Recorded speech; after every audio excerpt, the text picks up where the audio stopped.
இந்த யுத்தத்துல முதல் காணாமல் போறது உண்மைகள் என்று சொல்வார்கள். பாகிஸ்தான் இந்தியா யுத்தத்துல காணாமல் போன உண்மைகள் என்ன, சொல்லப்பட்ட பொய்கள் என்ன? குண்டு போட்டால் ரெண்டு பக்கத்துல இருந்து போடுறார்கள், காஷ்மீர் மக்கள் தங்கடு என்று சொல்லிக் கொண்டு குண்டு போடுறது அவங்க தலையெல்லாம் போடுறாங்க. கடைசியில நீங்க ரெண்டு பேரும் உண்மையாக காஷ்மீர் மக்களை உங்களோட மக்களாக ஏற்றுக்கொண்டு என்பது பொய்.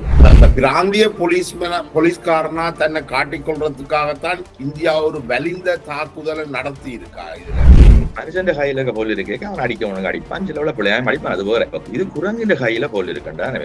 இந்த லாஜிக்கல் ஆர்குமெண்ட்டுக்கு போய் அந்த கேம்பெயின்ல இப்ப பலிக்கெடுத்தீங்க. பதட்டம் உருவாகிறதா இருந்தா இந்தியாவும் சைனாவும் தான் அந்த மோதல் தான் மிக மோசமாக வாய்ப்புகள் டொனால்ட் ட்ரம்ப் அறிவிச்சது இருக்குதானே இந்தியாவுக்கு முதல்.